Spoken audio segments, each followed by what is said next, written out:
প্রিয় ভাই বোনেরা, আগামী জাতীয় নির্বাচনে বিএনপি ইনশাল্লাহ জনগণের রায় রাষ্ট্র পরিচালনার সুযোগ পেলে দেশ এবং জনগণের উন্নয়নে পর্যায়ক্রমিকভাবে দলের গৃহীত পরিকল্পনাগুলো বাস্তবায়ন করবে ইনশাল্লাহ। তবে যে কোনো দলের তাদের কর্মসূচি বাস্তবায়ন করতে জীবন অবাক না করলে কে করবে? 28% মিল্ক ফ্যাটের অবাক করার সাথে ফ্রেশ মিল্ক পাউডার। জীবন অবাক করুক প্রতিদিন। হলে দরকার একটি জবাবদিহিমূলক সরকার, দরকার একটি নির্বাচিত সরকার। তবে আগামী জাতীয় নির্বাচন অনুষ্ঠান নিয়ে মনে হয় এরই ভিতরে টালবাহানা শুরু হয়েছে বা চলছে। কথিত অল্প সংস্কার আর বেশি সংস্কারের অভিনব শর্তের আবর্তে ঘুরপাক খাচ্ছে আগামী জাতীয় নির্বাচনের ভবিষ্যৎ। এরই ভিতরে জনগণ বিশ্বাস করতে শুরু করেছে সংস্কার নিয়ে সময় ক্ষেপণের আড়ালে অন্তর্বর্তীকালীন সরকারের ভেতরে এবং বাইরে কারো কারো মনে হয় কিছু ভিন্ন উদ্দেশ্য রয়েছে। প্রিয় সমাবেশ, পলাতক স্বৈরাচারের সময় আমরা দেখেছি তারা কিভাবে আদালতকে অবজ্ঞা করেছে, আদালতের রায়কে অবজ্ঞা করেছে। অত্যন্ত দুঃখের সাথে বলতে হয়, পলাতক স্বৈরাচারের পরে যেই সরকারের কাছে দেশের মানুষ আশা করেছিল যে আইনের প্রতি সম্মান থাকবে, আমরা দেখেছি আদালতের রায়ের প্রতি সম্মান না দেখিয়ে যারা ইশরাক হোসেনকে ঢাকা দক্ষিণের মেয়রের দায়িত্ব গ্রহণে বাধা সৃষ্টি করেছে, সেই স্বৈরাচারের সেই একই যে ঘটনা সেটির পুনরাবৃত্তি আমরা দেখতে পাচ্ছি। প্রিয় সমাবেশ, আপনাদের কাছে আমার আজকে জিজ্ঞাসা, যারা আইনের প্রতি শ্রদ্ধা দেখায় না, যারা আদালতের নির্দেশকে অবজ্ঞা করে, তাদের কাছ থেকে আমরা কতটুকু সংস্কার আশা করতে পারি? প্রিয় সমাবেশ, আমি প্রায় একটি কথা বলি, পুঁথিগত সংস্কারের চেয়ে ব্যক্তি মানসিকতার সংস্কার অনেক বেশি জরুরি।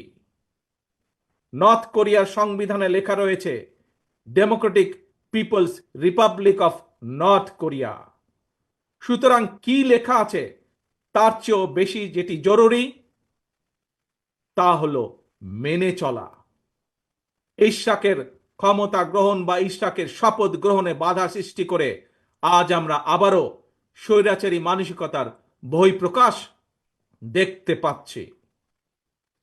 প্রিয় তরুণ প্রজন্মের ভাই বোনেরা, নিরপেক্ষতা এবং বিশ্বাসযোগ্যতাই কিন্তু অন্তর্বর্তীকালীন সরকারের প্রধান পুঁজি। তাই তাদের প্রতি আমাদের আহ্বান থাকবে, তাদের প্রতি আমাদের পরামর্শ থাকবে। জনগণের বিশ্বাস ভালোবাসা নষ্ট হয় অন্তর্বর্তীকালীন সরকারের এমন কোনো পদক্ষেপ নেওয়া ঠিক হবে না।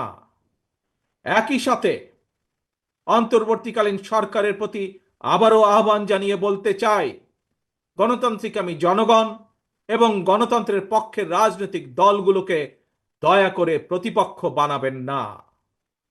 যদি আপনাদের কেউ রাষ্ট্র পরিচালনায় থাকতে চায় তাহলে সরকার থেকে পদত্যাগ করে জনগণের কাতারে আসুন, নির্বাচন করুন। যদি ভবিষ্যতে নির্বাচনে জনগণের রায় পান তাহলে আবার সরকারের দায়িত্ব গ্রহণ করুন। প্রিয় তরুণ প্রজন্মের ভাই বোনেরা, গত 1.5 দশকে ভোটার তালিকায় প্রায় 3.5 কোটি ভোটার সংযুক্ত হয়েছেন, নতুন ভোটার সংযুক্ত হয়েছেন। এই নতুন ভোটাররা আজ পর্যন্ত একটি জাতীয় নির্বাচনেও ভোট দিয়ে তাদের নিজের পছন্দের প্রার্থীকে জনপ্রতিনিধি নির্বাচিত করার সুযোগ পায়নি। পরাজিত পলাতক স্বৈরাচারের কাছে মানুষের অধিকার প্রতিষ্ঠা কিংবা নির্বাচন কোনো গুরুত্বপূর্ণ কিছু ছিল না। সুতরাং সংস্কার ইস্যুর পাশাপাশি জাতীয় নির্বাচন অনুষ্ঠানের জন্য অন্তর্বর্তীকালীন সরকারের দৃশ্যমান প্রস্তুতি নেওয়া উচিত বলে আমরা বিশ্বাস করি বা আমরা মনে করি। প্রিয় সমাবেশ,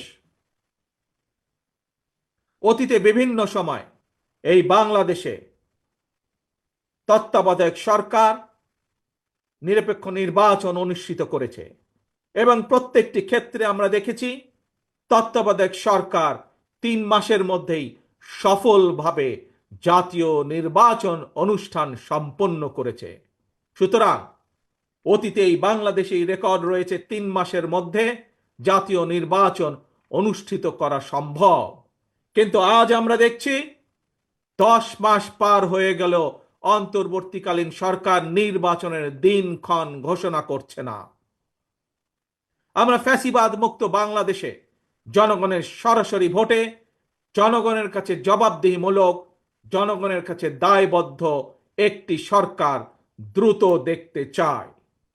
অন্তর্বর্তীকালীন সরকারের প্রতি আহ্বান, আগামী ডিসেম্বরের মধ্যেই জাতীয় নির্বাচন অনুষ্ঠিত হতে হবে। আবারও আমরা বলতে চাই, আগামী ডিসেম্বরের মধ্যেও জাতীয় নির্বাচন অনুষ্ঠিত হবে। নতুন প্রজন্মের প্রিয় ভাই বোনেরা, আজকের এই সমাবেশ, প্রিয় দেশবাসী, আগামী ডিসেম্বরের মধ্যে আপনারা জাতীয় নির্বাচন অনুষ্ঠান যাতে অনুষ্ঠিত হয় তার প্রস্তুতি নিতে শুরু করুন। কারা রাষ্ট্র পরিচালনা করবে, কারা আপনাদের প্রতিনিধি হবে, জাতীয় নির্বাচনে আপনারা ভোট দিয়ে আপনাদের সেই প্রতিনিধিকে আপনারা নির্বাচিত করবেন। প্রিয় সমাবেশ,